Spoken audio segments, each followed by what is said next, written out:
Hey guys, it is Wednesday, July 11th, a couple of days after this format came out on Magic Online, and we're here playing some draft. So this is actually my first draft that I'm doing. I did a couple of sealeds, but yeah, this is the first draft that I'm doing. Okay, so this is a Planeswalker, and we usually take Planeswalkers. This is not a good Planeswalker. Its +1 is fine. I mean, it's something that you'll want to do in a game of Magic, but it's not ideal. Or I guess its first +1. Its second +1 is probably not going to be helpful. And then its ultimate is helpful, but it's hard to get to. They basically have to not attack it. So, yeah, I don't really know if this is a card I should be taking. Let's see if it's worth anything. I think I'm going to run out of time and I'm going to end up with it. But, oh, okay. We're losing, alright, let's just, ooh, wait. Sarkhan the Fireblood was up here. Well, I'm gonna take it, but where was that Sarkhan fellow? Whatever, I'll see how much, it's like three tickets, not too much. Okay, sorry about that. Back to the draft. So I started off with this Planeswalker. Who knows if it'll end up making the deck? I could end up in a completely different direction. Looking at this second pick, and by the way, I think that if that wasn't the pick, I probably would have taken Shock or Angel of the Dawn. Shock is just 2 mana instant speed, deal 2 damage to a creature. Angel of the Dawn is, I think 4 and a white or 3 white, probably 4 and a white for a 3/3 flyer, and it, when it enters the battlefield, gives all your creatures +1/+1 in vigilance. So both of those are really good cards. This pack, I can stay on color and go with a Hostile Minotaur, but I think that would be taking a step down from either Mirror Image or Gallant Cavalry. I'm not really sure which one is better at this point, so I'm just going to basically go with the higher rarity and take Mirror Image. I've seen Mirror Image do pretty well so far in draft, so definitely a card that I'm interested in picking up early. Remains to be seen in my book whether or not it will be a strong card overall, but for now I'm happy to pick it up. This is definitely an interesting pack. I could take Sparktongue Dragon, which I think is a good card and actually plays particularly well with Sarkhan's Dragon Ramp ability, because you can, I guess you can't really get it until turn 5 because it really only accelerates you 2 mana, but will help you kick Sparktongue Dragon. So, I mean, I think that's probably what I'll end up taking, but it's worth noting that Divination is a solid card and it goes well with Mirror Image, which was my second pick versus my first pick. Omen Speaker is also a playable blue card in the pack, and then there's also Angel of the Dawn, which is, again, I think going to end up being one of the top couple of white commons, so I really like that card as well. Other notables include Centaur Courser, which is probably going to be good in whatever format it's in. I'm looking at Skyscanner as a playable card, but that also is something that I'll have to wait and see on. Okay, so looking into this pack, let's see what Detention Tower does. Nothing. Okay. So I'm probably going to take a blue card because I think that the 2 blue cards in this pack are the 2 best cards in this pack. So I can take Dwindle or even Wind Mage. I'm going to go with Dwindle. Basically take the removal spell over the evasive creature. In this case, I think that Dwindle is going to end up being good enough as a removal spell that you're going to want to take it early. The red cards are not great. I mean, this Viashino Pyromancer is fine in an aggressive deck. It's basically a 2 mana 2/1 haste. And then Tormenting, but it's actually a little bit better than a 2 mana 2/1 haste. And then Tormenting Voice is just a good card for like the Spells Matters deck, which the blue-red deck tends to be a Spells Matters deck because this is basically just a spell that replaces itself, gives you a little bit of selection. So definitely a card that ends up being good if you end up in that blue-red Spells Matters deck. Okay, so no real red cards in this pack. This card I'm not too interested in. There's Fire Elemental, but that's not great. Tolarian Scholar, also really, really not great. As you can see, Tolarian Scholar, when put up against Centaur Courser, is not much of a comparison. So I'm going to go ahead and take Centaur Courser. It's I think last pack also I had Centaur Courser in it, or maybe 2 packs ago. But yeah, there's a few good green cards here. So I'm going to go ahead and grab one of those. Not really a huge signal, but I don't want to be too restricted and trying to force a specific color before I really get a little bit deeper into the pack. Looking at the best card in this pack, it's probably Thornwood Wolves or Talons of Wildwood or Frilled Serpent. I'm going to go ahead and take Frilled Serpent. I think there's a good chance that I play blue. I think it's on a similar power level as the other top cards in the pack. So there's really not much reason to diverge and go further into green, just because I think that Frilled Serpent is about as good as these cards. So this way, as long as I end up in blue, that card will make my deck. Out of this pack, there is a few decent cards. Inspired Charge is going to end up being a really good card for the white go wide decks, which, I mean, I'm not sure. I think it could probably be white-red is what they're looking for, but maybe even a white-black deck that resembles that. The red cards, I don't like either of them. I don't think that either of them are going to be playable in this deck. Dragonzord is pretty funny and pretty interesting. It honestly might be the pick. The only other card that's playable and in any of the colors that I found so far is Highland Game. And this is not a card that I think you really need to prioritize, so I'm going to go ahead and take Dragon's Horde. I mean, as I said, like, if I really need to, I can find a Highland Game. I think I'm actually going to take one here. Red cards are pretty much useless. Gyroper Guide is fine, but I already have a couple of 3s, and I don't think that this card is particularly good, and I may as well balance out my curve a little bit if I can. So I'm going to go ahead and grab this Highland Game. Not much here. I think I'm gonna grab the Cancel. Again, Highland Game is not something that you really need to prioritize, so I'm gonna take that. I don't like any of these other cards, even the white cards. 2 of them are not particularly strong, so I'm gonna go ahead and take that. This is a different story. Crash Through is a card that's playable in that blue-red deck.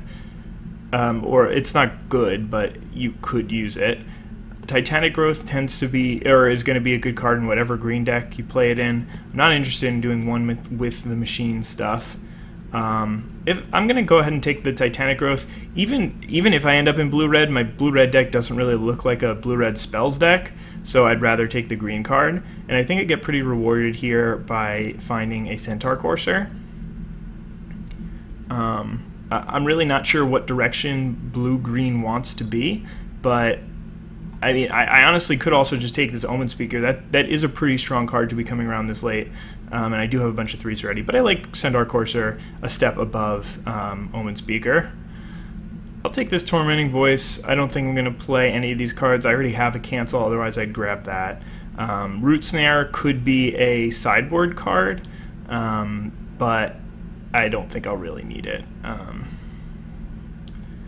Talons of Wildwood is a decent one to come all the way back around. It's not like it's an amazing card, but it could be something that I'll play, so I'm happy to see it.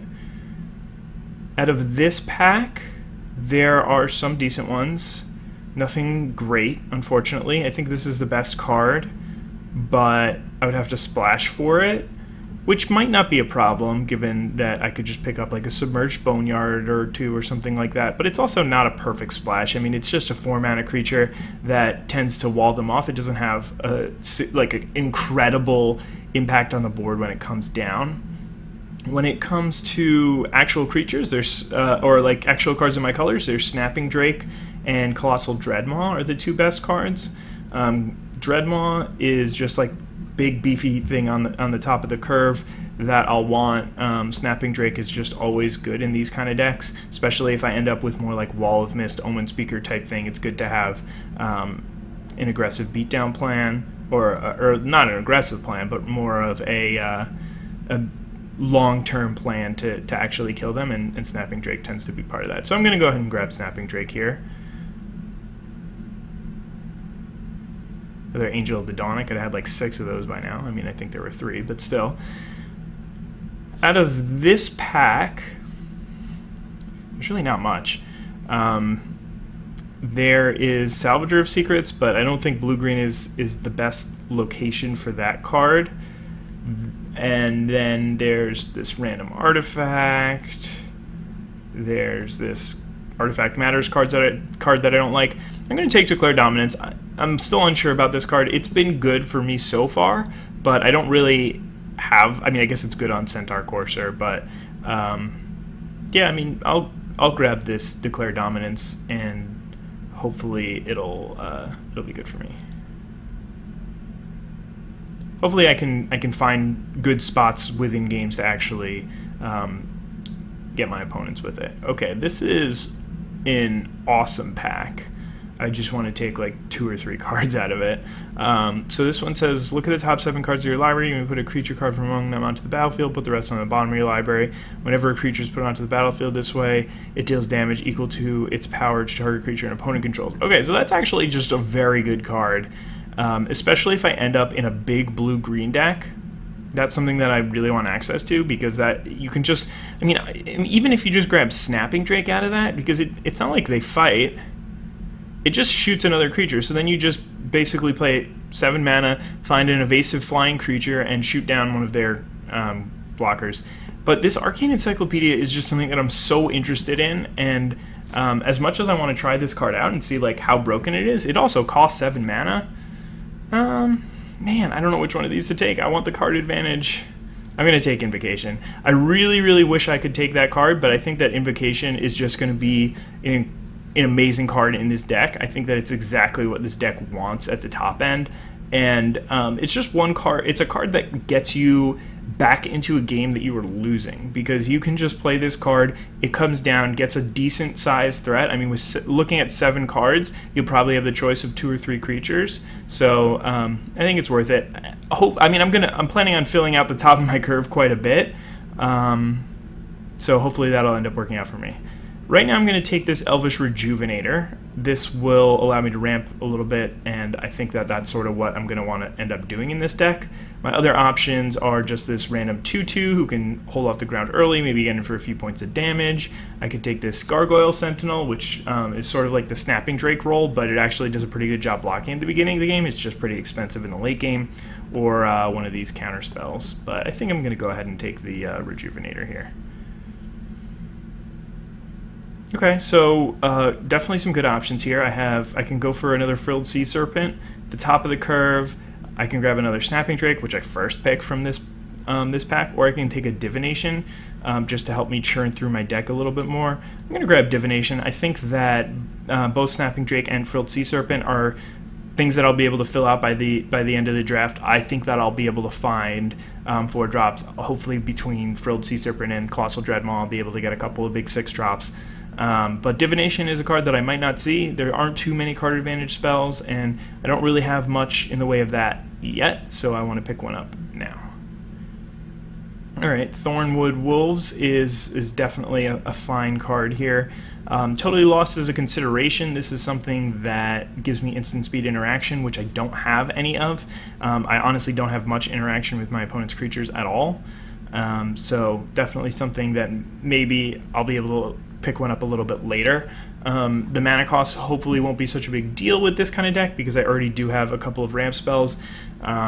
Cards that I'm really looking for are Druid of the Cowl, which is just 1 and a green for a 1/3 that allows you to tap it for a green mana. Definitely something that I really want. Alright, well, some more good options here. I could take, I mean, these 3 drops I'm really starting to get glutted at the 3 drop slot. Poison Tip Archer is definitely a card that keeps popping up. I still don't really have a good way of splashing it. I have this Dragon's Horde, but I don't think that'll end up getting the job done. So do I want to just take this Centaur Courser or another Divination? Now I wish that I had the other Snapping Drake, but I think I'm still going to take this Divination.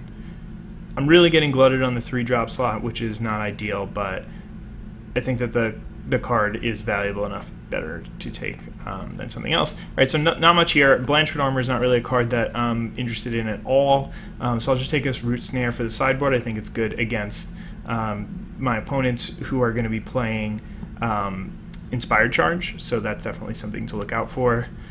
Dagger, Back Basilisk, Poison Tip Archer still here, Gear Upper Guide are all better cards than Wall of Mist, but I really want something to do on turn 2 to stop the aggressive decks, or at least not stop them, but sort of slow them down. So I'll take Wall of Mist. Yeah, I mean, this deck wants to be getting to the late game, and casting stuff like Wall of Mist is one way to do it.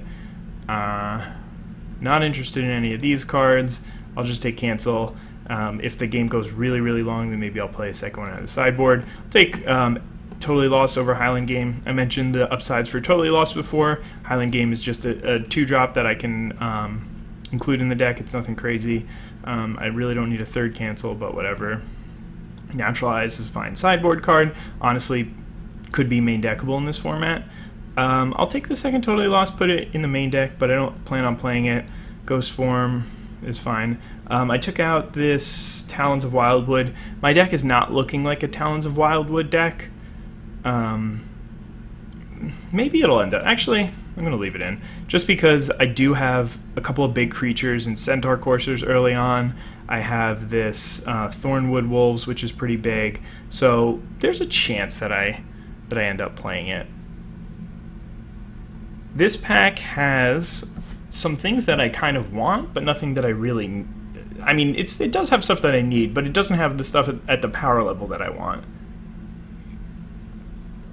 So, I should probably just take the Colossal Dreadmaw. Colossal Dreadmaw is just big, beefy creature at the top of the mana curve. It kills them very quickly. I think that Rock's Oracle... I don't know, I like Rock's Oracle more in my mind, but Colossal Dreadmaw is probably just a better card, and it's probably better for me in this deck. So I'm just going to go ahead and grab that. It's also a big stabilizing creature. I think it's better than Frilled Sea Serpent, so not too much concern there. So yeah, I'm going to grab this. Not too much else that I'm passing. I mean, Knightly Valor is an amazing card. I don't think Dark Dweller Oracle is... I mean, this is something that you would want to do if you're playing red, but... not something that I need a splash for or anything like that. Speaking of stuff that I would splash for, Sarkhan's Unsealing is kind of crazy. You can sort of do crazy combos with it, with like the 7/3 Hellion that I saw. Lightning Strike is just a good removal spell, so that would be nice to have. I'm going to grab an Omen Speaker here. I think that Aven Windmage and Colossal Dreadmaw are two better cards than Omen Speaker, but I really do have a limitation at the top of my, or like a weakness at the lower slots of my mana curve, so I'll grab that here. Alright, I'm going to grab Bristling Boar. I do need to fill out, unless Omniscience is worth something. Probably not, though. Sorry. Making great content here, worrying about the like 2-ticket cards instead of actually drafting. Yeah, I don't know why this says MS3. I don't really know what that means, but it looks like people are buying it for 42 cents, so not quite worth it. But yeah, Bristling Boar is just like a pretty good creature. I don't have enough 4-drops in this deck. I think it's significantly better than Wall of Mist.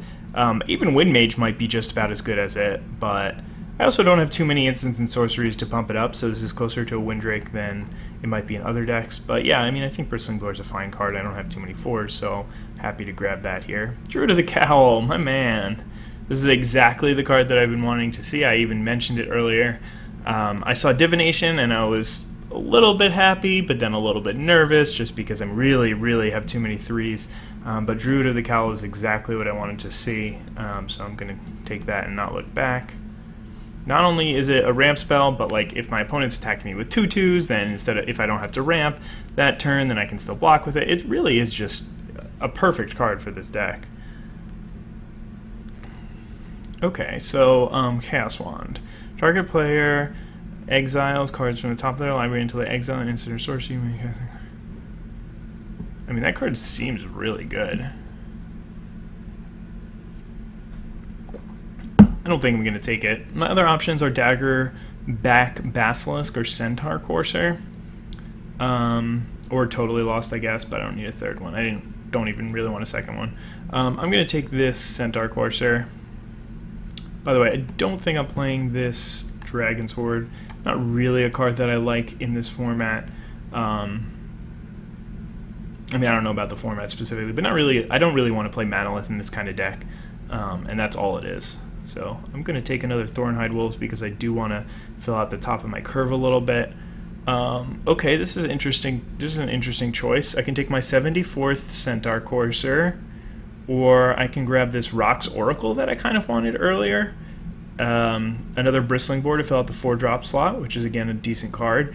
I think I'm going to take this Disperse. I like the fact that it gives me a little bit of insurance against the like Aura decks, and yeah, I'm not sure that it's going to end up in my main deck, but it's something that I'll be able to use throughout the draft at some point, where like another 5-drop, another dorky creature, maybe I won't be able to use it, but yeah, we'll have that guy in for now.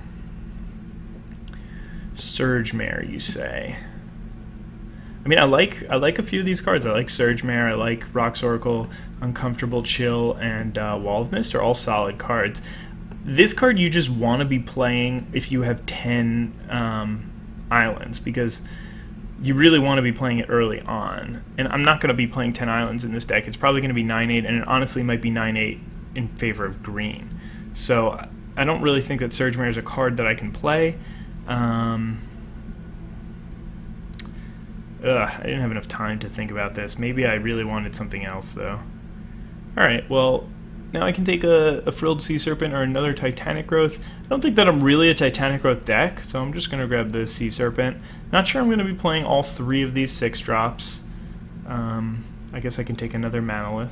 I already have the Dragon Sword, but that's another option. And yeah, I'm going to grab this Wall of Mist here. Again, I do like Titanic Growth, but this just gives me insurance. I can play this out of the sideboard against some of the more aggressive decks.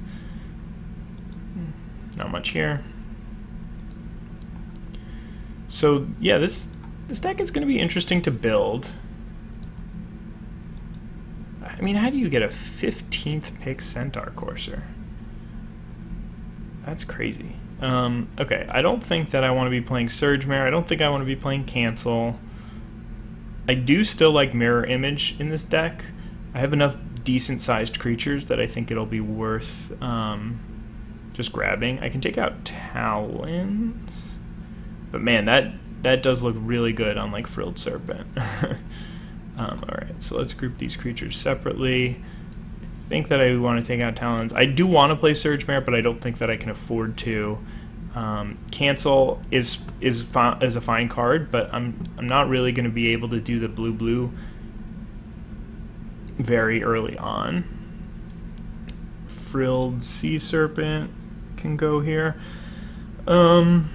I could drop like one of these random creatures, maybe just Highland Game because it's not very good, and then I can bring it in if my opponent's more aggressive. Okay, I mean, I'm pretty happy with this deck. It looks, I mean, it's obviously not an A. I don't really have super high power level stuff, but I can see this deck getting some wins. Maybe I want to take out one of these Totally Lost instead. Yeah, I don't think I want to play both those Totally Lost. I'll play a Highland Game instead of one of the Totally Lost. Okay, so yeah, I mean, I don't think this deck is an A. I think that it's solid. I can win some games just by curving out and hitting people with some bigger creatures. But it's not like it's a deck that just does things that's so ridiculous. I mean, there are some decks in this format that like you gain 7 life, or you gain like 3 life each turn and make 2 bats and drain them for 4. I mean, there's ridiculous things that you can actually do in this format, but yeah, it's also possible that I should be playing another land, but I think that between Druid of the Cowl, Elvish Rejuvenator, and my Divinations, I'll probably be okay there. So I don't think I need to worry about that. So it's suggesting 10-7. I think I'm gonna go 9-8. I like that I already have Druid of the Cowl and Elvish Rejuvenator to help me get double green for Dreadmaw, Dominance, and Invocation. I have a couple of blue spells early, and like Divination sort of also counts as helping find a green source, so I like 9/8 on this one. Okay, cool. So yeah, this is my deck. I'm pretty happy with it. I could be happier, and I think that I probably shouldn't have taken the Sarkhan first, but it's hard to pass with a Planeswalker. And yeah, this one doesn't look great, but it does look okay. I don't know. Anyway, I'll see you guys in the first round. Hey guys, here for round 1. Yeah, we have a deck. Can play some Magic. Speaking of not drawing any forests, that's what this hand is doing. And I think I'm going to keep it. If I didn't have Dwindle, I probably would throw it back, but I've got 9 forests in the deck. I've got like Omen Speaker, I've got Divination, so plenty of live draws at the early parts of this game. And it's something I'm unlikely to get run over, but having Dwindle helps in case they have one bigger threat that I need to deal with. Explosive Apparatus is fine with me. And there's Centaur Courser right on time. Well, I mean the forest for Centaur Courser, who will be right on time. Okay, so they play an island. They could have Essence Scatter. They could be trying to just kill my 3-drop with the Apparatus. Regardless, I'm happy to just drop a Centaur Courser and see what they have. If they had Essence Scatter, then not too big of a deal. It's just a 3-drop, and it's trading for their 3rd turn anyway, even though they're technically trading up on mana. Okay, Goblin Investigator's not insane. Another Thornwood Wolves. Okay, so I definitely want to play Divination this turn because I want to make sure I hit my land drop. The question is, next turn, obviously I'm going to hit it this turn. The question is, do I attack into this? I don't really, I mean, man, if he has the +2/+0 pump spell, then that would be really bad for me. I'm going to get these creatures with a big Declare Dominance in a few turns anyway, so like maybe just not worth attacking into that pump spell. Would they even do it though? Because, I mean, I guess the only blue card that I could have is Disperse, and there's no like green cards that'll punish them for it. Well, I guess I could have like a Titanic Growth, but even then they're still up ahead on that. I don't think that that's what they're doing. I think that they're holding that up for Essence Scatter. They looked like they had it last turn anyway. They might just not. Actually, they probably would have just scattered my 3-drop. It's not like it's a disaster if they Endurance my guy, but alright.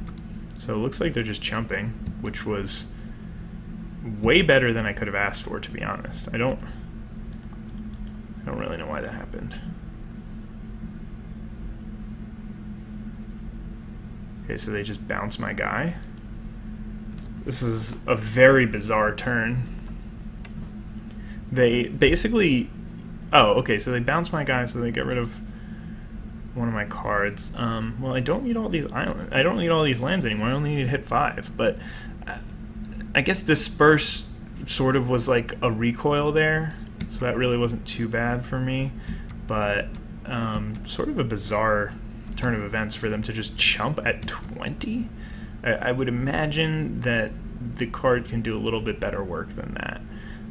Anyway, they don't have any mana up, so I can just drop this Thornwood Wolves, so that'll be good for me. Dragon Egg. Alright, I mean, I don't really care if they get a 2/2 flyer. Doesn't really look like it's going to be too impressive against my board. So now they still have their Essence Scatter potential up. I can attack into Dragon Egg and then just like whatever. I don't really care about getting attacked into Dragon Egg. A 2/2 with Fire Breathing when they only have one red mana source is not a huge deal for me. I guess attacking doesn't make any sense because they just have this, so never mind. There's no point in attacking. The question is, do I want to play Thornwood Wolves, or do I want to try and do a Centaur Courser plus a Mirror Image? I think I want to do the second, just so that I can get as much power on the board as possible. So for a couple of reasons, I want to play the Centaur Courser first. They didn't counter it. They probably wouldn't counter it anyway at this point, but they might counter the mirror. Oh, they didn't counter the mirror image. Okay, so now I have 2 4/5s, and basically the reason I did that is because in case I draw a land next turn, then I'll be able to play the Thornwood Wolves and the Highland game. So then, like, over the course of 2 turns, I'll be able to deploy more cards. So that'll sort of work out a little bit better for me. Okay, so they play another random blocker guy. I'm not really sure what they're waiting for, or like what they're building up to, but I want to kill them, so I'm just going to attack here. I know that they get the 2/2 out of it. I know they can block there, but at least I get this one free chump out of the way, because they're just going to block there, there, and probably there. Okay, or just block there and then use the apparatus to trade, which is fine. Yeah, it's just a 3/3. It was being blocked by these two walls anyway, so I'm not hugely concerned about that. It's not ideal, but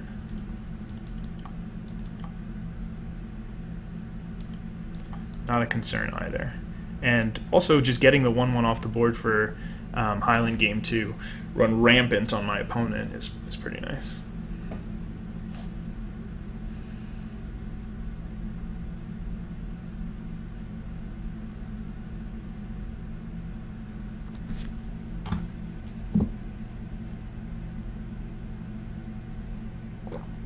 This game looks to be going well for me. My opponent's still got 3 cards in hand, so I'm not really going to want to use something like Dominance. They could have like a... they can't really... I mean, they could have like another Disperse, I guess, but drew Frilled Sea Serpent anyway.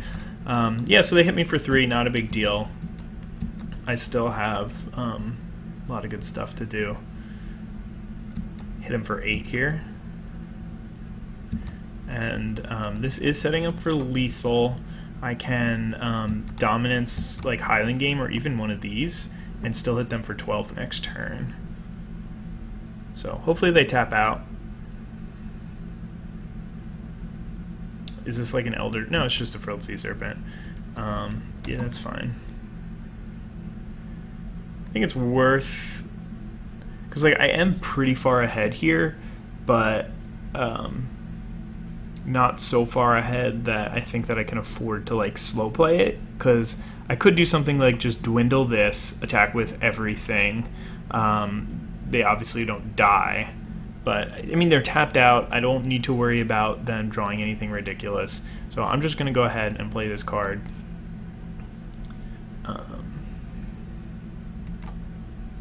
And attack them with all my creatures. I'm not really sure there was anything that they could get to if I just dwindled the Sea Serpent, but I don't know. I didn't want to mess with it. I don't know the format well enough, so I can take out some of this early game stuff. They're not going to Wall of Mist me to death, so I don't really need to be concerned with that. And I can bring in Frilled Sea Serpent and maybe a cancel.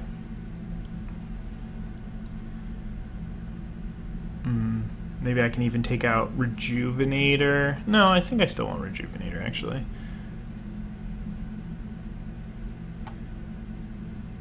Don't need Surge Mare. Like, the other cards that I could think of are totally lost. I don't think I saw a good option for Naturalize, but that's a possibility too. Titanic Growth is not as good when I know that they're playing Disperse. Oh, I probably don't want to play my Disperse. I think I'd rather play like a Totally Lost over Disperse. It's possible that I should take out Declare Dominance now that I've cast it, but yeah, I think that this should be good. The reason for my sideboards mostly resolve around the fact that I think that my opponent's going to be a slow deck, as in addition to, I think we're both going to be playing slower decks. So I want to bring in as much cards that, or all the cards that have as much impact in the late game as possible. So yeah, I like what I got going on here for this kind of matchup. This is a great starting hand for me. It's a lot of 3s, which is definitely not perfect, but should should work out. Especially since I probably won't miss my land drops. I'll probably hit the 4th one naturally. If not naturally, then I'll be able to divination into the next land, so that'll be good too. My opponent might be scared of like an Essence Scatter, so they might not play their best 3 here. They're just going to play Dragon Egg. Yeah, I'm not too concerned about Dragon Egg. This game is one where I would want to wait before I actually go ahead and attack in. Like, I'm not going to attack in with Centaur Courser next turn to give them the option of turning this into a flyer. Last game it didn't matter too much because I was so far ahead on board that I was willing to just let them chump, but this game I think it'll be a bigger deal.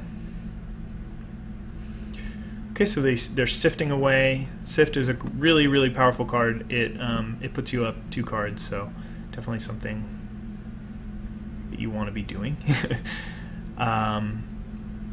Yeah, I don't really need to hit my land drop next turn, so I'm just going to put down Snapping Drake, which can start battling in.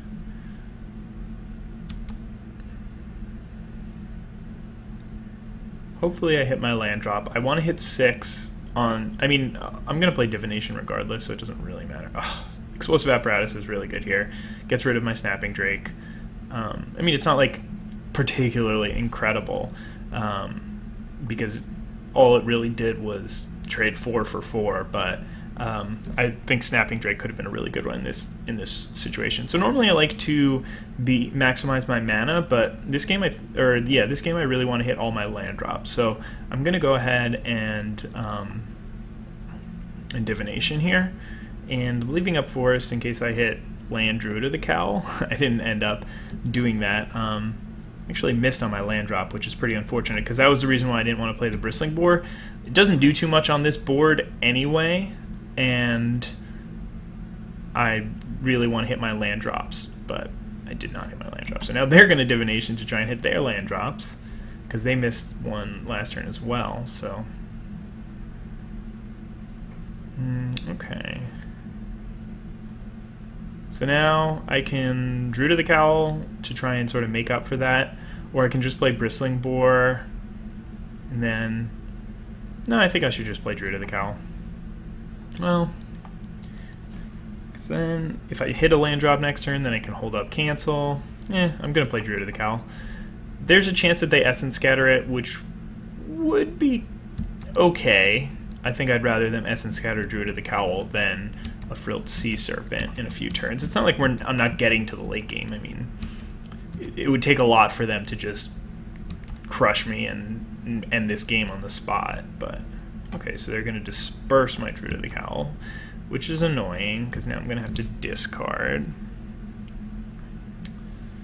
Man, Titanic Growth plus Declare Dominance seems really powerful.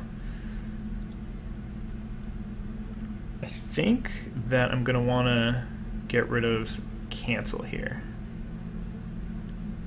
just because I don't know when I'm going to be able to cast that. Hold on for 1 second. Hey guys, back. They played a Skymarch Bloodletter, which I am not thrilled about, because that's going to be able to start getting in. I don't have too much flying defense in this deck. Speaking of not having flying defense, okay, great.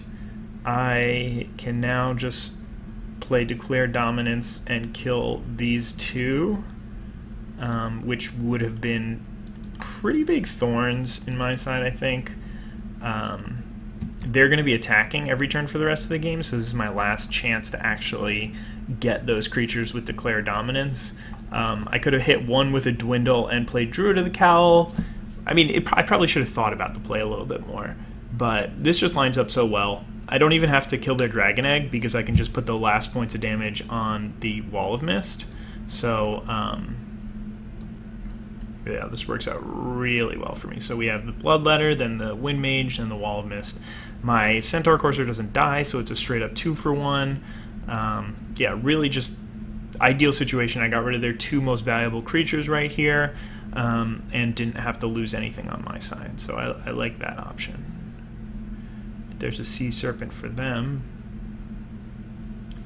And I think I'm just gonna go ahead and play my own Sea Serpent here.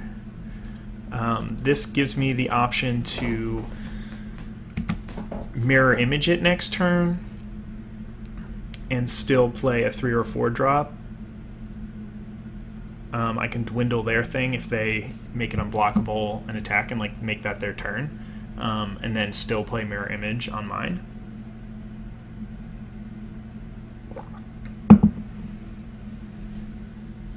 Okay, so they're just going to attack with it.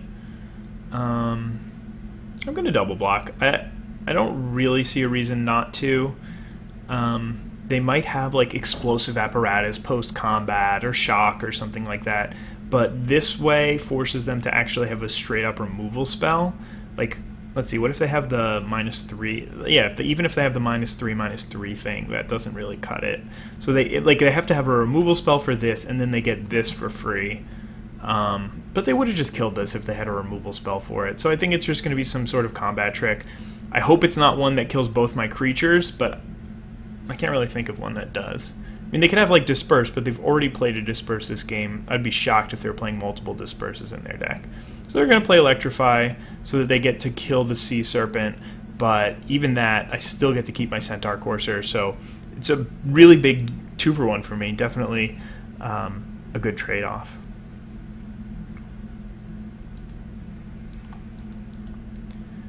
That was silly. I should have just played the Druid of the Cowl before I did anything else.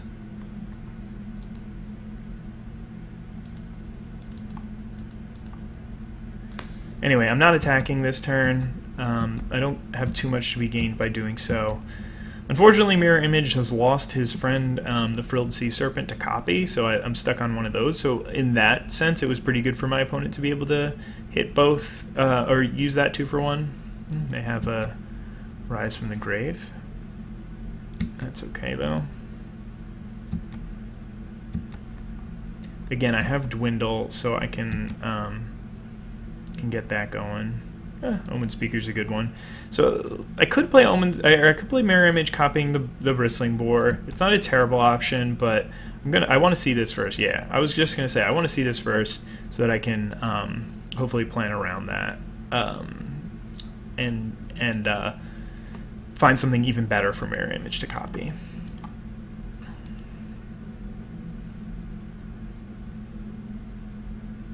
So it's possible that I should be waiting on this Dwindle, but I don't think that that's necessary.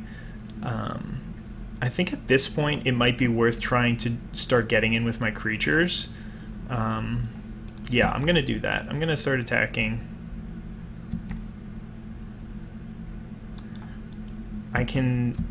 My opponent's down to 1 card in hand, and I can Titanic Growth whatever they block with the Wall of Mist. I can effectively race the Dragon Egg with my board. So, yeah, I'm pretty happy with this situation. I'm going to be playing a Frilled Sea Serpent next turn and still getting in. If they attack with this, then I'm hitting them back for 7, 8, 9 damage, so...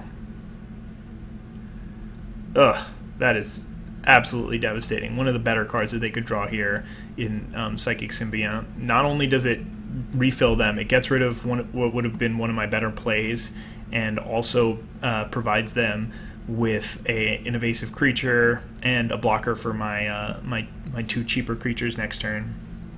They did not attack, which is pretty surprising. I don't know what this is blocking this turn. Maybe it's going to block and trade with the Bristling Boar, but I'm okay with that. So I'm just going to jam with both my creatures here. So yeah, I mean, either of their creatures could trade for either of mine, but I'm happy with that situation either way. Yeah, I'm very happy trading the both of those things.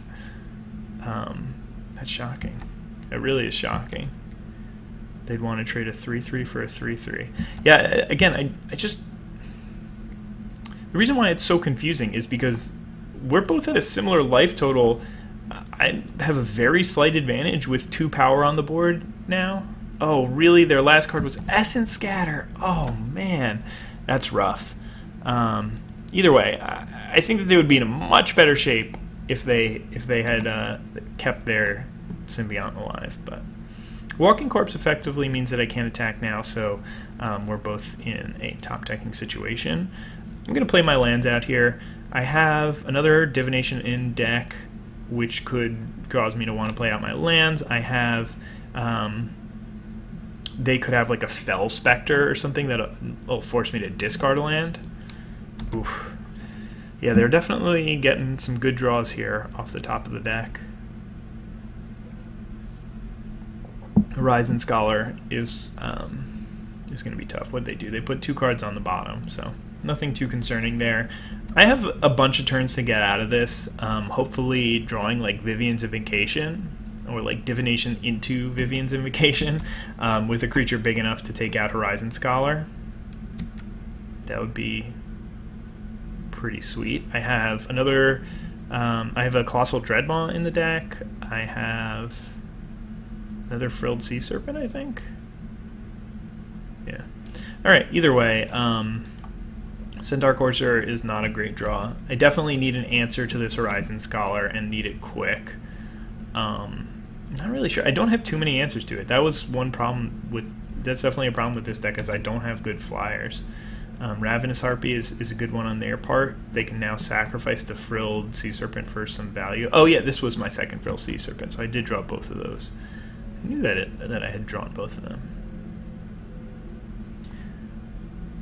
That Psychic Symbiont really was, I think, the turning point in this game. So I can actually get in with the Centaur Courser. It's not going to provide me with too much advantage here, but like, let's see. They can attack me for 4. They can attack me for 8 next turn.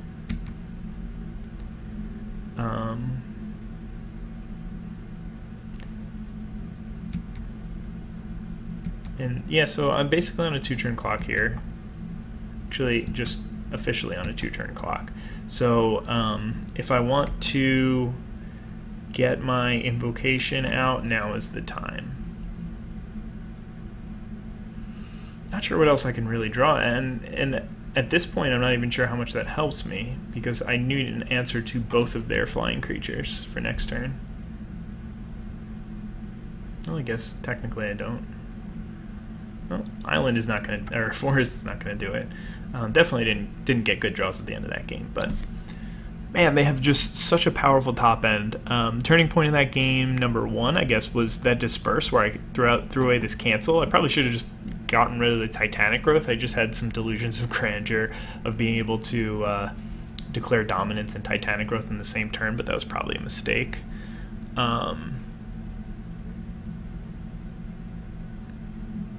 Yeah, let's add this other Cancel in, and maybe just take out like a Centaur Courser. I don't think I'm going to be running over them anytime in the early game. I'm even going to choose to draw instead of play. I could also take out Omen Speaker, but I like the fact that it can just be used as a scry machine to put things on the bottom of my deck in the later game.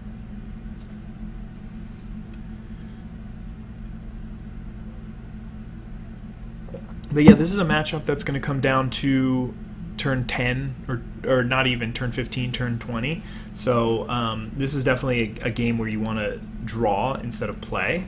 By doing so, you are automatically up a card at the beginning of the game, and you can sort of, I don't know, use that to get an advantage. It's always good to have extra cards.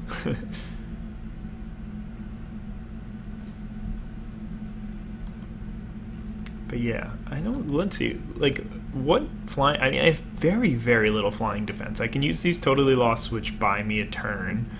No, I would not like to play first. See, well, actually this hand is keepable either way because it's got Omen Speaker, but a 2-land hand is something that you might even consider mulliganing if you don't have any plays until turn 4, turn 5. But on the draw, it's suddenly much more keepable.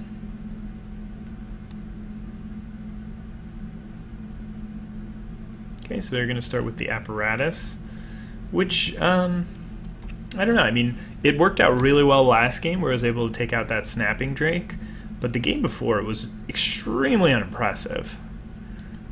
Speaking of Snapping Drake, I will probably not play Snapping Drake until definitely going to bottom the cancel and top this island. Not going to play Snapping Drake until this apparatus is off the table. It means that I might try and force myself into a situation where apparatus will get destroyed. But, okay, they're going to go ahead and drop this Dragon Egg pretty early. Centaur Courser is going to be my friend here. And no reason to attack.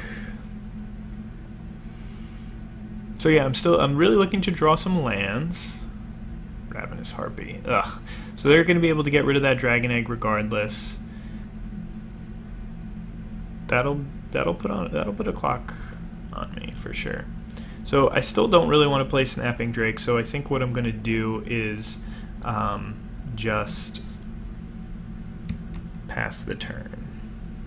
Well, maybe I do kind of want to. No, I don't want to play Snapping Drake. Actually, I'm going to attack with both my creatures here. Because they're going to sacrifice Dragon Egg at end step anyway, and this way I can get in for a damage.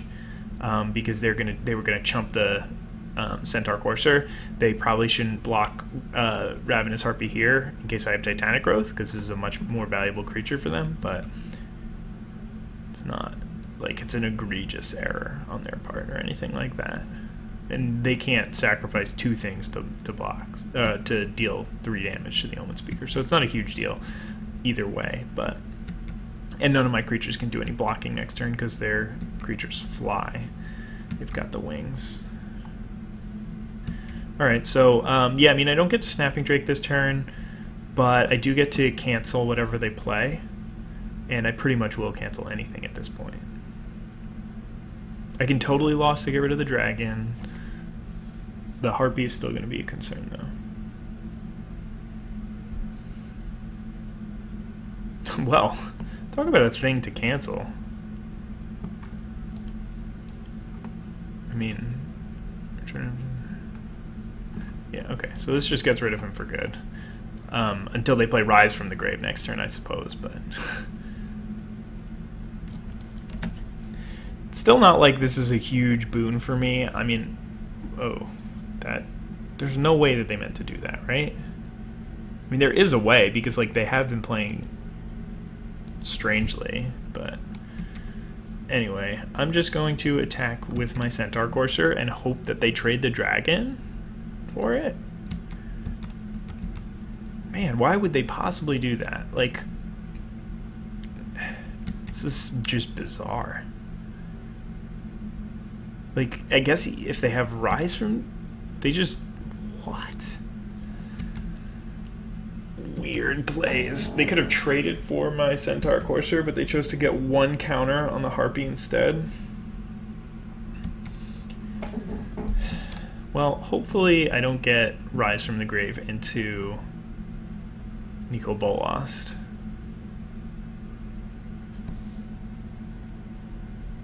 Not really sure what I'd do in that situation. Okay, Aven Windmage is acceptable.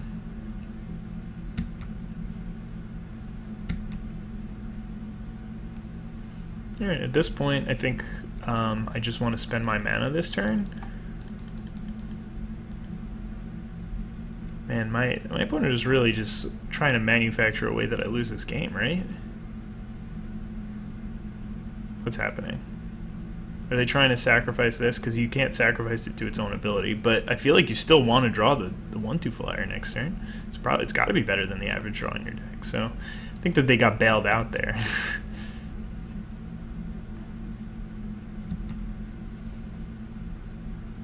So here, I don't think it makes much sense to attack with Omen Speaker. If they have Lightning Strike, they can just kill that and eat that, and it's probably just going to get blocked anyway. For my my creature of choice here, Big Colossal Dreadmaw is the guy to go with. 6 mana 6/6 trample will really put on the pressure for my opponent. They need to find an answer to it very quickly. Well, they found one, and they found it very quickly. Not perfect for me. I mean, it's a good life swing for them too, because they get the 3/3 to attack with. They gain the 3 life, so definitely a big play for them. But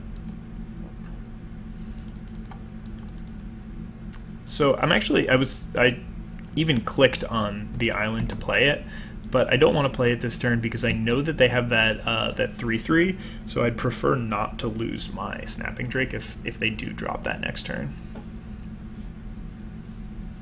Okay, so they're continuing the plan of the beatdowns. I do have Frilled Serpent, which is nice.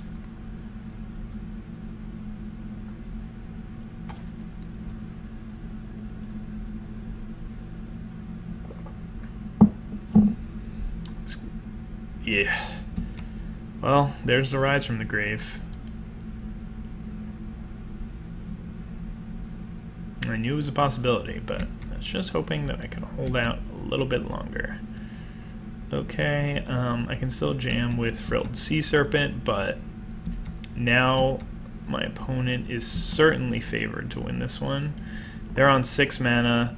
If they can get to another mana, then they can Nico Bolas and start really taking over this game. So I think I'm going to drop Snapping Drake here. This will force them to use the apparatus if they draw land, or I mean not force them to use the apparatus, but force them to choose between Nico Bolas and apparatus. So I guess I could just play the Harpy and the apparatus, which is fine, but I think that was my best window to play it.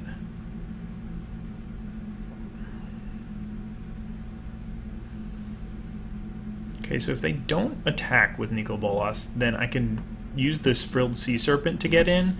So they're sort of forced into a race here, which is very awkward because Nico Bolas is the kind of card that you just want to hold off until you can get to that one more mana. I don't really understand just attacking with Nico Bolas. I guess it plays around Declared Dominance, which is of some value. At this point I can drop the Forest and make this unblockable, and then I think attack with everything. They can double block one of my 1/3s, but then I hit them for 7, and then they can't swing out next turn. Let's see, they got 4, 5, 6, 7 on the backswing, so yeah, I think that'll be my play here. And I guess I'm just hoping that they whiff on land, or like they draw like a tapped land or something like that. Declare Dominance would be a good draw. That I think is an absolute. I mean, it's not like a super terrible block or anything like that, but yeah, I mean, I guess it saves them the most life, which is valuable. So they did draw the land, which means that they're going to get to use this Nico Bolas. And man, do they have some options here. So they can either kill my Frilled Serpent, they can get back Colossal Dreadmaw. They decided to kill the Frilled Serpent here. Okay, well here, let me turn off one of the ones. I probably should just play the land out. Ooh, do I attack Nico Bolas here? They're at 6. Yeah, I think I attack Nico Bolas.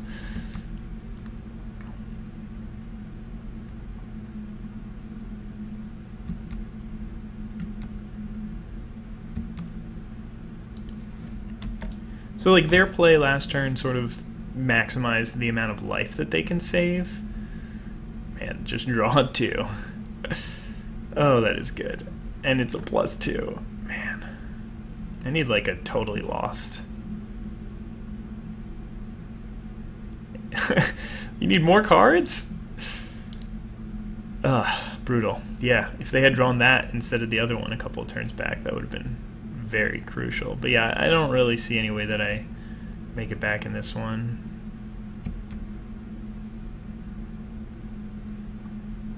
Probably gonna die. Ugh.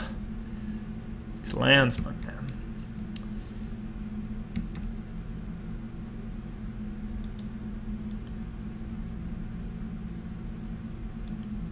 Opponent definitely put together quite an interesting deck.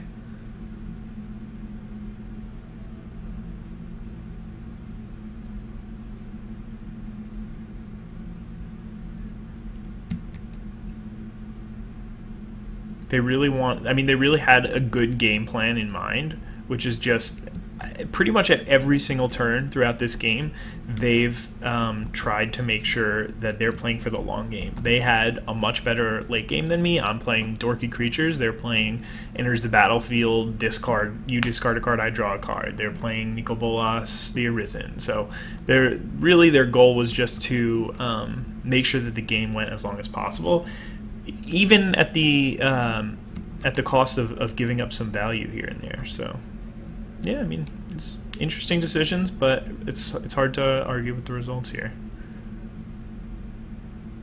Yeah, well, there's the Frilled Sea Serpent, so that'll for sure kill me next turn. Let's see. How can we win this game? I don't think that there's a way. I think that I need to draw Invocation. Oh no, my Dreadmaw's gone, so I can't even do that. I can finally get rid of this Nicol Bolas, but it's just going to come back in a couple turns and I'm dead next turn anyway. So, like, I mean, I can totally lost this, but then they just sacrifice and I'm dead on board. So, yeah, good games. Hurts to lose that one. I really thought I had game 2. And then even game 3, I was so close to turning it around and ending that game until that Rise from the Grave brought Nicol Bolas back. But good games from the opponent, and I'll see you guys. Hey guys, here for round 2. It was probably not very long of a break for those of you watching, but it is the next day for me, so definitely interesting. My opponent's on the mulligan. I think I'm probably going to throw this one back. I am on the draw, but I have no plays early on, and I'll need to hit 2 land drops to start playing Snapping Drake. Vivian's Invocation won't happen for quite a long time. This is honestly a pretty medium hand. I'm really not sure. I'm going to throw it back because I think that I can do better, but yeah, I mean, this hand makes me more comfortable because I'm not going to just get run over really early on. But it's also possible that the other hand was just better. I think I'm actually going to send Highland Game back. I already have something to do on turn 2, and I'd rather look for either lands or more high impact spells. The fact that, I mean, I really want Highland Game in my deck in case my opponent's an aggressive deck. So the fact that I already have Wall of Mist means that I don't really have to worry about that as much. So I think that it sort of makes sense, and I mean, with the way that this curve is working out, I'm much happier to be able to just drop Centaur Courser next turn. Highland Game wouldn't be able to get through this Druid of the Cowl anyway, so it's looking okay for me. Just a 2/2 Death Touch is fine. It'll be able to get through my Wall of Mist, which is annoying, but I can always just trade with my Centaur Courser. I'll probably trade with the Centaur Courser here if they go for the attack, just because I'd much rather make this trade than this trade, and I know that I'm going to be playing Thornwood Wolves in a couple of turns anyway. But we'll see if they offer it. Another Druid of the Cowl and another Daggerback Basilisk, and they chose not to attack here, so that's very interesting. I'm not really sure. I guess they're just. Yeah, I don't know. Alright, well, I'm gonna send the turn back. I guess they don't want to make this trade. They think that they can do better. And, I mean, they are right. I am playing much bigger creatures in the deck, so. Right, there's just a big old Fire Elemental. So that'll trade eventually for one of my Thornwood Wolves. I do really expect they're still not going for the attack. That's definitely an interesting move. It could be that they have something bigger in their hand that they're waiting for, or but I mean, in general, I think that this line of play favors me because it will sort of allow me to wait until I get my flyers.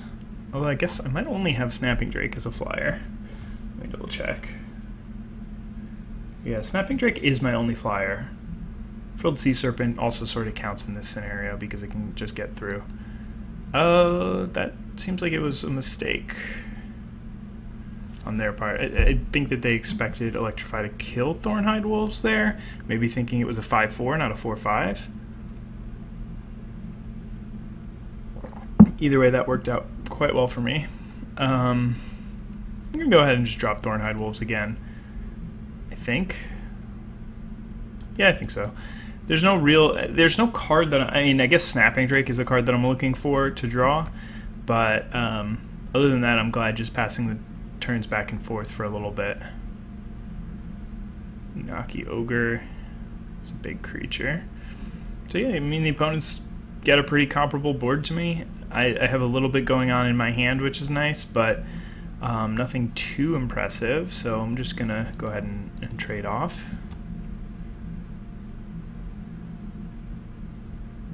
It's a good move for my opponent. They want to... I mean, I guess they're not really getting in with this guy anytime soon because I still have 2 5 toughness creatures, but... sorry, I meant to play... Yes, I want to play this one first.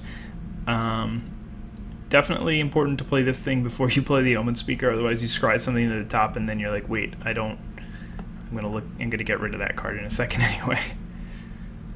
So Elvish Rejuvenator is definitely not a bad draw here. It's going to be able to... I'll grab a forest so I can get my double blue, or my double green for the Invocation and Dreadmaw and Declare Dominance. Ooh, Declare Dominance will be a really good draw at some point. Both of these cards are pretty good for me, so I'm going to keep them. Much better than the average draw, so I want both of them. And I'd rather be able to play the Frilled Sea Serpent, get it online earlier rather than later. At this point, no, I think I still want to hold back. I don't really want to trade the Centaur Courser for the Untitled Ogre. I'd rather try and get it to trade for a Daggerback Basilisk at some point. But yeah, back to Declare Dominance. That could be an interesting way to clear my opponent's board at some point, or at least get rid of like both the Daggerback Basilisks and something else too. Still got a ways to go on figuring that out, but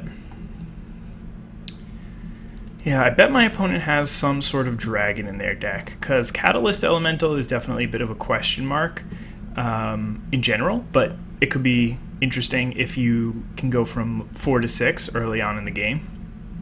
So definitely curious to see what's going on there.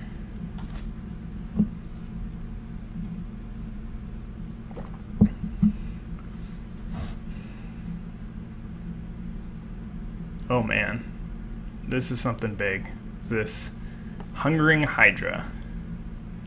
Alright, well, that's not too bad for me, because I do have Dwindle at the top of my deck, so that should work out pretty well here.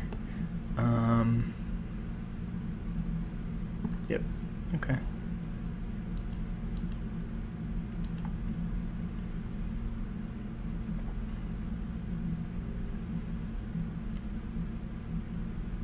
I don't really have a better way of dealing with it. I guess I could have just let it attack and double blocked it, but yeah, maybe that would have been smarter, just because I really do need... I won't have an answer to anything that flies, and I still need to draw another land before I put them on like a 7-turn clock or whatever, but yeah, that's potentially not a great move. If they have an aura, like a Blanchwood Armor or something like that, then they can... Well, I guess they need to get past Wall of Mist first, but yeah. Can't be blocked by more than one creature. Oh, so I wouldn't have been able to double block it. I actually didn't even read all the lines of text on this card, even though I've played with it, because it really is just got 3 completely separate lines of text. It's hard to remember them all.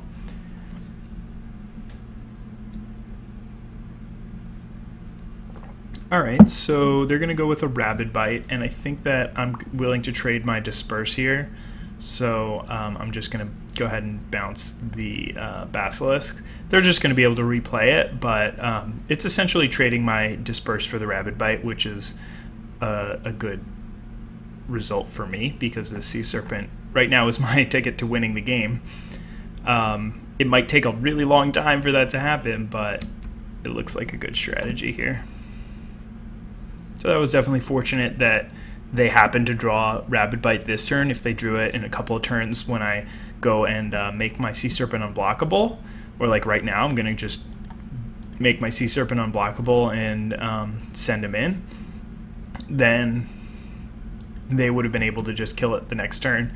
But yeah, that was really fortunate that was basically the last time that I'm not going to tap out for a while. So definitely lucky on from my perspective there. Uh-oh, another big creature, Gasbark Twins. So what does this guy do? He can just block 2 things and is a big 7/7 trample.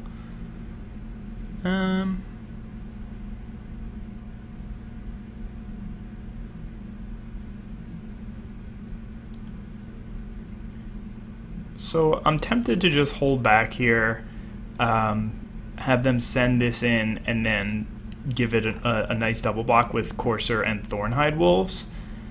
And then the reason why I don't want to attack is because I don't really want to make that play without totally lost backup.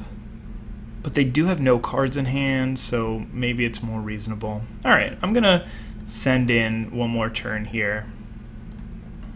I don't think that there's an instant for green or blue, but I'm not sure if I'm actually going to go ahead with the block. Probably should have figured that out before I made my decision, but I think that it's too likely for them to not... Okay, so they just played a land out, which I think was a huge mistake there. It really just gives their hand right up to me. So hopefully they'll send in with the Gasbark Twins, because now I know that I can be guaranteed to just trade the Thornwood Wolves for it. Because this is 7 power, 7 here. None of their other things... Is there a secret Hydra ability that allows it to transfer? No, I don't think so. Okay, so yeah, this should work out pretty nicely for me. Get rid of that Thornwood Wolves, but I still have a pretty strong defensible board. I can trade for both of the Daggerback Basilisks. They can start getting in for some damage, but I think that my Frilled Sea Serpent will kill them before they can kill me with all their other dorks.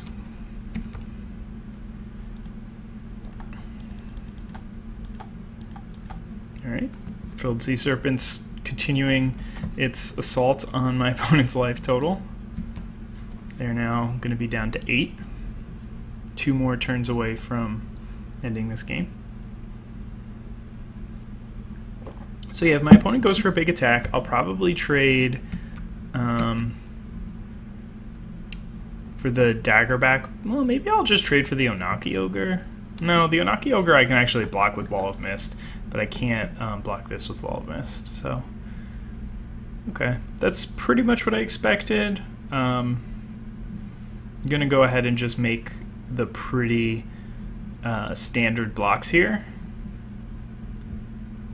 which would be this Wall of Mist on the Onaki Ogre and double blocking a Basilisk. I could also just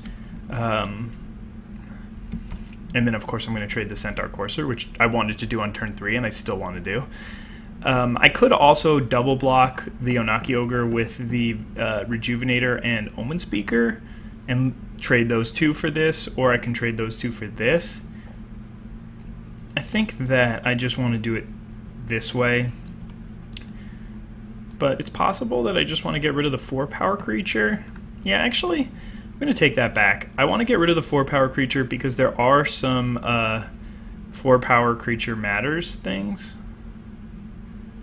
Cancel. There are some 4-power creature matters things, like the card that is the enchantment that lets you draw a card, and then the bear that lets you like get +1/+1. So I think I'm just going to go ahead and do this. I'll take the extra 2 damage, but it puts me in a situation where now I'm live, or like I guess they're not going to gain a bigger advantage. Obviously, well, actually, probably a better logic would have been to get rid of the Daggerback Basilisk so that a second Rabid Bite doesn't just beat me. But oh well, I didn't think of that until now. Overall, I think that's better reasoning, because the draw card doesn't actually matter, because I'm just gonna, even if they draw it next turn, I'm just gonna kill them. So I think Rabid Bite is probably the most relevant out for them that I could have eliminated by killing the Basilisk, but it looks like I got lucky and they just drew land. So yeah, I really should have thought more in terms of what can end the game here for them, and how can I avoid, or like what can get them back in the game, and how can I avoid that.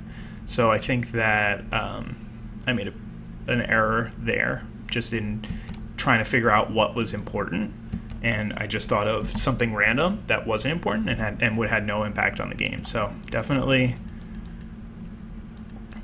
a mistake there, and could have cost me. I mean, it didn't cost me this game, but that mistake probably loses me the game, or I mean, not necessarily loses me the game because I still have a decent life total, but puts me significantly behind in maybe 5% of games, maybe 3% of games. So something to consider. It's definitely important to make sure that even in games that you win and you're winning, that you make sure to remove as many of your opponent's potential lines of victory. Alrighty, moving on to the next game. Surge Mare is more tempting here because they are a green deck, so maybe I'll bring that in. I don't think that Highland game looks particularly good. They're probably going to be playing bigger creatures for the most part, though it did look pretty good against all their 3-drops. Kind of want to play a second Frilled Serpent just to get another big creature on here. I didn't end up playing Declare Dominance, so that'll be interesting to be able to make happen at some point. And then maybe, I liked Wall of Mist there. Maybe Disperse. Disperse was pretty good against Rabid Bite. Not too good against the rest of the stuff that they were doing. So maybe I don't really need it. Could use it, don't need it.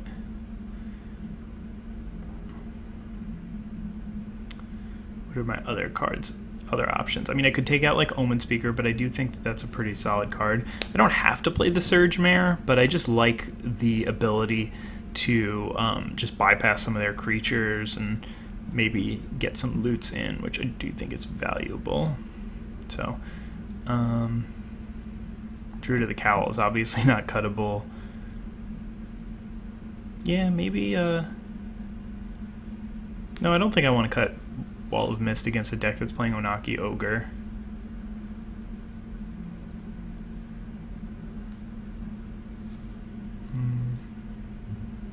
Totally Lost, maybe? Probably not going to be ahead. They're just playing dorky creatures. They're not doing like weird aura stuff. I think I want to play another island in this situation. So that means at 1, 2, 3, 4, 5, 6, 7, 8, 9. Yeah, I want to be 9, 8 so that I can make sure that I get my Surge Mare in play as early as possible. And I also added a Frilled Oculus. Is that what I've been saying? I meant Frilled Sea Serpent. A second one of those, so that's also another double blue card. It's a lot more expensive, so it doesn't matter quite as much, but not too bad. Alright, so my opponent chose to play first. I think I agree with that. They're much more aggressive than I am. So we're both mulliganing again. We both mulliganed in the first game, and this is a pretty good hand. I have something early to hold the ground. I have a way to get up on cards, and whoo-hoo, Snapping Drake. That is the card that I want to see. Definitely one of the cards that can break parity. Titanic Growth can help me get through like a giant spider if they've got one. So yeah, I mean, I know they're playing Electrify as well, so Titanic Growth can be good in that situation. I didn't mention this as a card to cut just because I do think that it's valuable to have that kind of interaction when you're playing like big creature deck versus big creature deck. Cool, so hit my land drop. That means that I'll be able to play the Snapping Drake on turn 4 if I want to. Could get definitely eaten by a random removal spell. I mean, my opponent's probably playing Shock and Rabid Bite, obviously, we've seen. Electrify, we've seen. So definitely plenty of options for them to get rid of my Snapping Drake, but it could be a good way to start getting some damage through. So, I mean, this is one of those situations where if I'm not going to block with Wall of Mist now, then when would I ever? If they're gonna use a combat trick to get through my Wall of Mist, and they're not playing a 3-drop this turn, so this is pretty much the most valuable time where they could be playing a combat trick. So I don't really care that they played Titanic Growth to get through my Wall of Mist. It was going to get through my Wall of Mist whenever they played it anyway. So it's definitely something that I know people are sometimes scared of, to play into combat tricks, but in this situation it really doesn't hurt me at all for them to have the combat trick, so may as well go for it. They're going to get in for a bunch of damage though, because my 3-drop against a deck that helped contribute to the board each of the first 2 turns didn't contribute to the board, I guess. Because yeah, anyway, they played Goblin Instigator here, which is much better for me than it could have been, because now I can, well, actually I'm just going to go ahead and drop the boar. I do want to start getting in for damage, but it's more important for me to shore up the ground. So by playing the boar here, my opponent can't really attack profitably anymore. They could still have a removal spell and get in. They could still have another combat trick, but I'm not counting on them having another combat trick with only 2 cards in hand and making thinking so hard about actually attacking with the Greenwood Sentinel. So I think that they're probably not going to attack. If they do attack, I'll probably still block, just because it's not a disaster for me. Man, they really are going for it. That's bold. So what could this be? I'm sure there's a card that I'm not thinking of, but like Shore Strike would first strike my guy down if they attacked with these, and so would Titanic Growth would get me. I mean, they could be playing like a Shock or like a Rabid Bite, but I'm very okay with either of those. So I'm going to go ahead and block. And I'm not really sure why they didn't attack with everything.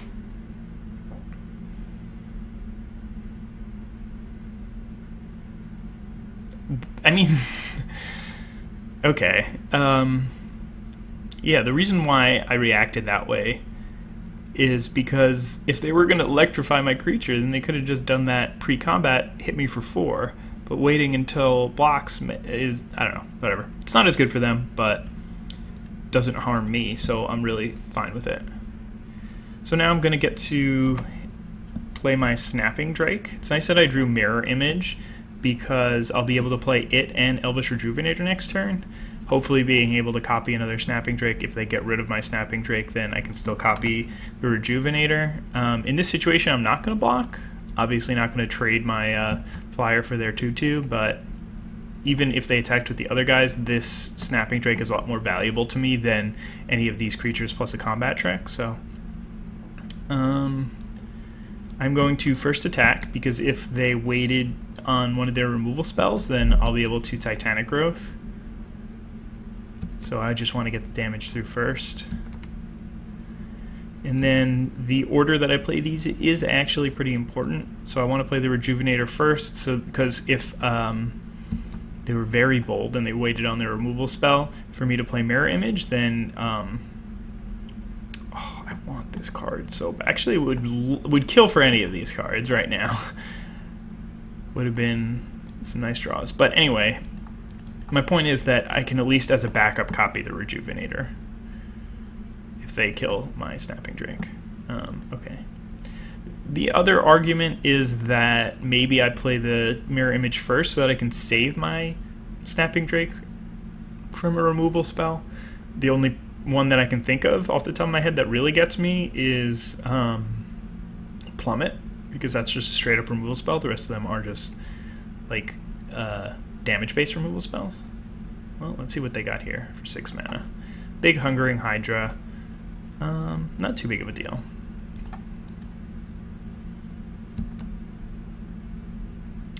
Surge Mare or Divination. I like both of these. I think I want to play Divination and then into Surge Mare next turn, so I will put Surge Mare on top and Divination on top of that. Play out my land for sure. Divination coming up.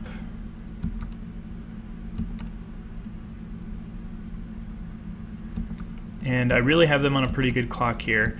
I also have this Titanic Growth, which combined with this Omen Speaker means that I get to block the Hungering Hydra. I don't really know why they did that pre-combat, but I'm not going to complain. So they're definitely going to be sending in for an attack here.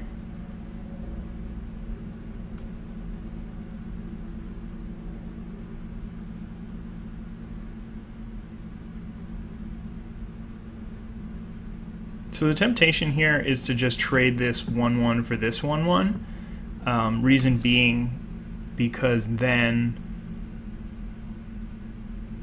man, this could go really wrong if they have a pump spell for the Omen Speaker. But yeah, I mean, the temptation is that, but I want to be able to double block this Onaki Ogre next turn, so I don't want to lose this. Let me just make sure that this all makes sense. So I'm going to take 3 down to 13. I'm going to play Surge Mare next turn, so then and then I have them on a 2-turn clock. So does it matter? I think it matters. I think that this is still the right line of play. If they have like a Titanic Growth or another trick here, then I could be in really bad shape. At least this thing doesn't get trample, so I'll still be able to chump block it, but it should work out. Okay, so now I have a very good situation coming up with Divination plus Surge Mare. Another island, which means that I can play that as well and still have 1 and a blue up to pump the Surge Mare if need be.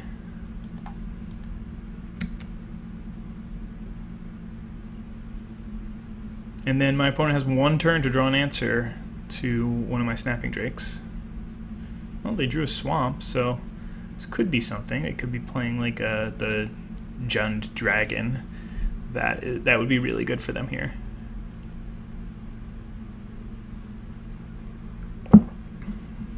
You know, I really didn't even think about it. It didn't end up mattering, but I didn't even think about trying to go for lethal with Titanic Growth. If they were at 1 less life and I had gotten 1 damage in at some point, then I could have actually killed them last turn. So anyway, doesn't really matter. It is again a situation where I didn't actually make a mistake. Well, I didn't really make a mistake that cost me the game, but I still made a mistake, and it's still something that I should have thought about, and I didn't think about it. So it's just like a hole that I'm identifying in my game, and maybe something that you should try and make sure you do as well. Anyway, thank you guys for watching, and I'll see you in the next round. Hey guys, here for the final round. Hopefully we can find a way to pick up a win here. My deck has looked pretty solid overall. The first match was 3 really close games, and then the second match I won pretty handily both times. Well, I guess not really, but I did end up ahead. So this hand is really, really, really bad if I don't draw an island, but I think I'm going to go ahead and keep it. It doesn't have too many bad draws. My deck has, what, 1, 2, 3, 4, 5, 6, 7, 8, 9, 10 blue cards, and I've already gotten 5 of them.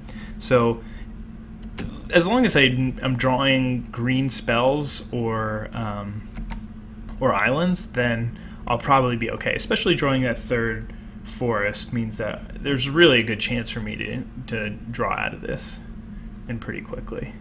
So blue-white is potentially scary. There are a lot of flyers in both of those colors, and I do not have good flying defense. Titanic Growth, not what I want to see here. But yeah, hopefully if I draw an island next turn, then I'll be able to just play Divination and really get out of it. That would be very timely. Okay, well, at least I'm still hitting my land drops at this point.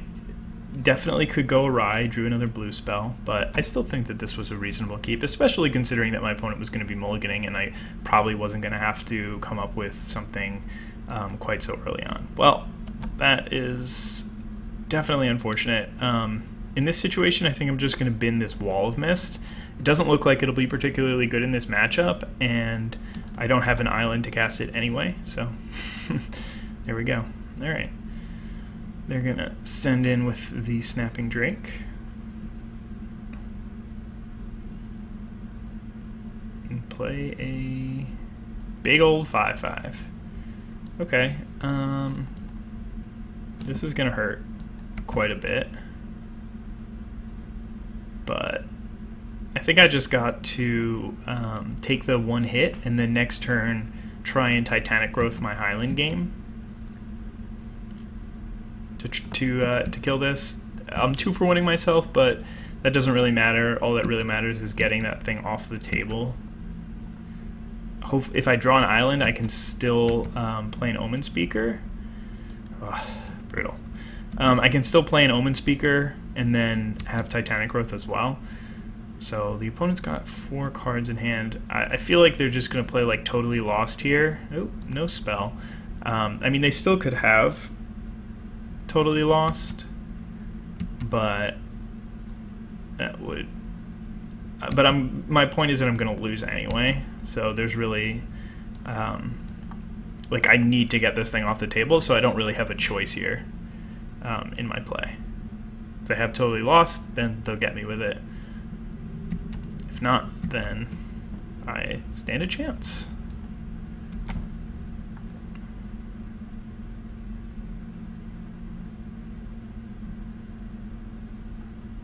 Alright, so hopefully they hold back here, because, I mean, I really do have the tools to come back and... Ugh. That's a good one. Alright, at this point I don't think that I have the tools to get back into this one. But yeah, what I was going to say is I have the tools to get back into this game without, if they didn't play anything here. I do have a way to trade. I can do something like take some damage, Totally Lost their guy on end step, Snapping Drake, and then Mirror Image my Snapping Drake, and really get back into it. But at this point, I don't really see any way that I can overcome what they've got. So I'm just going to ship the turn back. Maybe they'll show me another card. If they play like another artifact, then maybe that's, or even just with this one, I mean, blue-white is also technically the artifact deck. So, and I mean, them just playing this Aerial Engineer really gives me the idea that they're going to be playing a lot of artifacts. So definitely happy to bring in Naturalize here. And that's just another random, like, tiny edge that you can get just by keeping the game going a little bit longer. At this point, I'm probably going to concede, though. Yeah, I mean, there's no point in showing them a random creature from my deck. So, opponent's got a lot of flyers. I don't have any plummets, I don't believe. But I do have a Naturalize in my sideboard, so that'll help. Wall of Mist is not something that I really need in this matchup.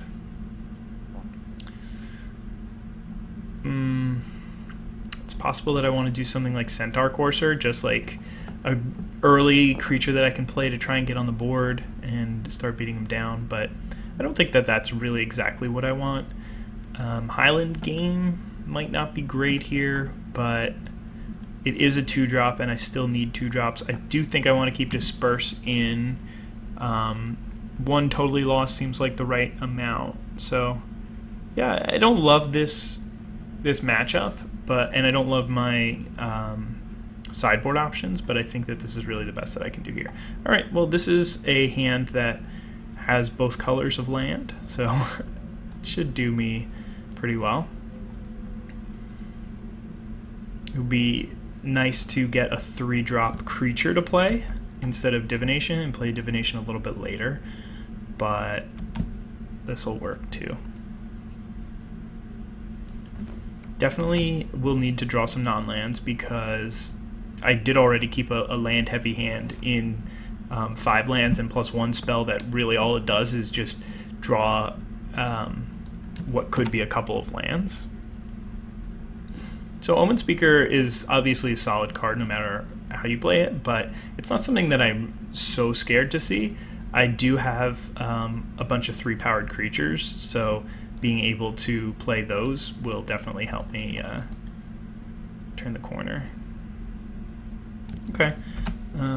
Centaur Courser would have been good to have drawn this turn, but I'm really happy to draw 2 spells here. I just need spells for my deck in order to make sure that this game goes well from this position. And as long as I'm drawing spells, then I'm pretty confident. Oh, that card is really, really scary. And I think because of that, I actually have to play off curve. I really hate playing off curve here, because it means that next turn I can't play Centaur Courser and leave Titanic Growth up, but I can't let them get out of control with knights. If they play this, then I will block the knight, because that's a lot freer of a result, and then it basically prevents them from getting really out of control with it. Just a wall of mist here. I don't think that I love that play on their part, but I don't really know what they're holding. They could have like a disperse here and just want to bounce my guy on end step, so that would work out really well for them. Okay, and they also could have had like Essence Scatter or something like that, though I feel like they probably would have Essence Scattered my Snapping Drake. Naturalize would be a really good one. Then I have some pressure in the air. I can wait for them to equip and then naturalize. Even Wind Mage. Okay, that's not too bad. If they trade, then if they go to trade, then I can Titanic Growth my creature. And again, like, I'm a little bit risky against Disperse, but this is a similar situation to last game where, I really wanted them to trade. Maybe I should have just held back. Oh well. It's not too bad. I mean, they're going to start to hit me for 4 damage a turn, but I still can block the 2/2 with the Centaur Courser. So that's not too bad for me.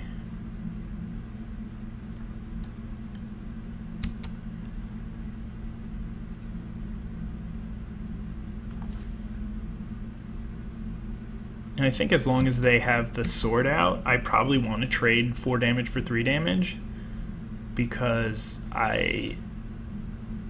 well, I don't know.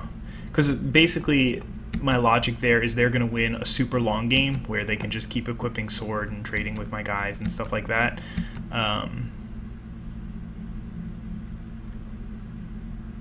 So it's more crucial for me to try and end the game as soon as possible. Thornwood Wolves is definitely a really good draw here, and might sort of change my decision a little bit. Maybe I do want to play a little bit slower, so I'm going to go ahead and just drop the Thornwood Wolves pre-combat, see if they have an Essence Scatter. If they do, then maybe I want to change up my decision, but since they didn't, I think I'm just going to send the turn back. I'm going to have to trade my Snapping Drake. I don't think that I'm willing to play Titanic Growth anymore. Maybe I am. Because Thornwood Wolves doesn't actually help me too much since they have Wall of Mist blocking it. I don't know. It's interesting. Snapping Drake is a very, very important card for me to have in this matchup. But things can also go pretty wrong if I go for Titanic Growth and they have a removal spell.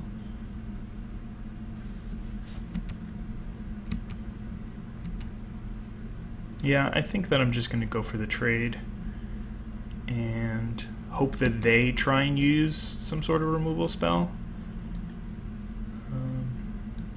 Don't think there's much that punishes me from using Thornwood Wolves as a blocker. Man. It really was my decision, but now I'm questioning it. I don't really know too much of what's in the format. My gut tells me they don't have anything, but I don't think I'm willing to risk it, so I'm just going to go ahead and trade there. Could be a very bad decision if they just untap and play a flyer. Gearsmith Guardian is not a flyer, so that's definitely good for me. So I could dwindle it, but I think I want to save dwindle for a flyer, especially because I could trade. I could go for a double block next turn. Double block next turn is really good for me. Even with the sword, they won't be able to. They won't be able to kill both my guys. So I'll be able to Titanic Growth if they do have a combat trick or something. Ugh, not a Johnny.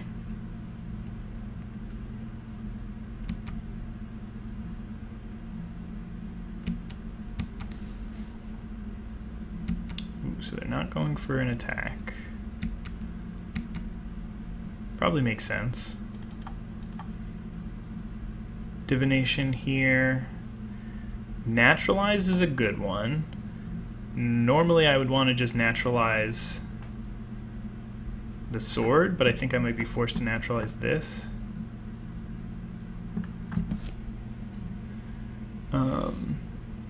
So what I could do is just naturalize this, dwindle this, and attack with both at a Johnny. They're forced to just trade, but if then they can just get it back with the Johnny the next turn. Man. Alright, so I think I've got to trade Titanic Growth here. Additionally, I could just play the Sea Serpent and pass the turn. Because the Sea Serpent can start getting in there. How many lands do I have? 1, 2, 3, 4, 5, 6, 7, 8. So Sea Serpent can get in there and just kill a Johnny next turn with Titanic Growth. Or I would also have Naturalize as an option. Alright, I'm going to go ahead and play the Frilled Sea Serpent. Because that gives me a really good option of being able to take out a Johnny. Oh man, they do have the Essence Scatter after all. Or a Cancel. Okay, well that'll make things a lot more difficult, but gotta fight through somehow.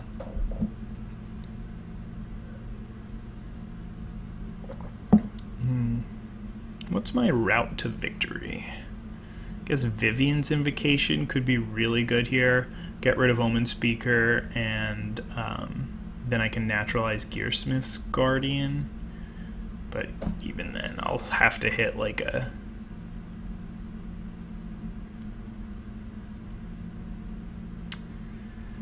Dreadmaw's not bad. Dreadmaw can get Trample, or has Trample, so that's interesting. 1, 2, 3, 4, 5, 6, 7, 8, 9, 10, so 6. Alright, so I can naturalize this, still attack with the Thornwood Wolves at a Johnny, potentially Titanic Growth, but like the thing is that if they block with this, I guess if they block with this I just do nothing. If they block with this I Titanic Growth. Maybe I just attack with Thornwood Wolves before doing anything else? Alright. Let's go with that. I have a feeling they'll just Wall of Mist here. They'll block with Wall of Mist.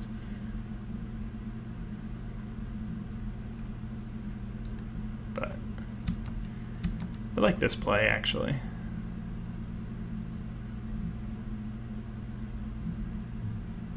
Yep.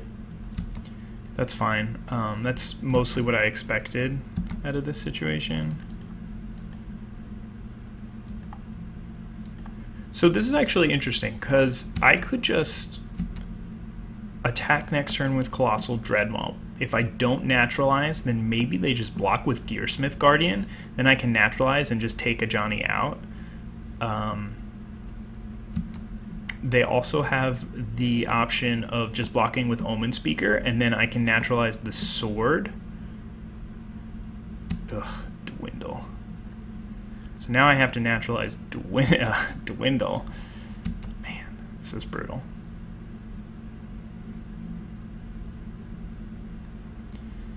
Okay, so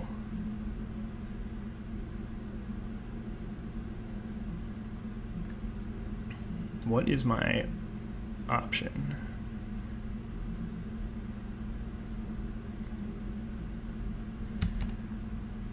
I think I just... It's too bad that I don't have 2 naturalizes, right? I think I just do this.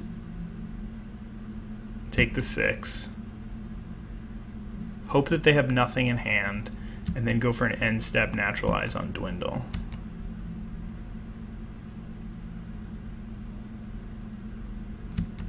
Suspicious Bookcase. Ugh. There's so much going on here that makes it very difficult for me to win this one. Okay. I'm gonna go ahead and dwindle this, and again, I'm really gonna have to get lucky here. But hope that they basically make a mistake.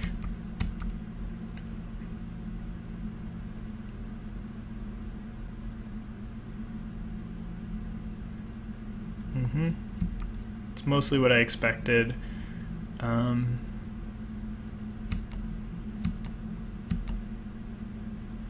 Play the Thornwood Wolves, and this is going to be a tough one.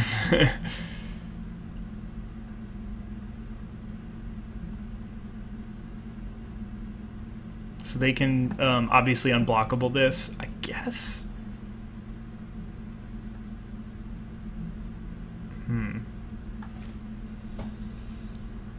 I guess that leaves them without, or with one less blocker if they do that.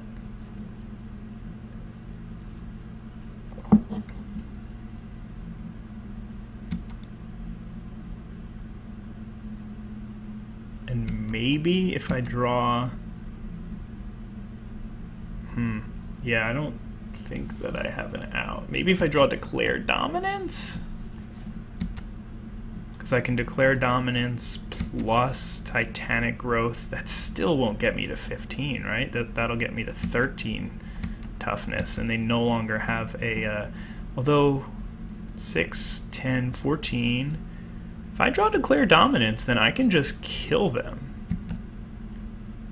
Alright, we got one draw. Come on, guys. One turn, one draw, Declare Dominance.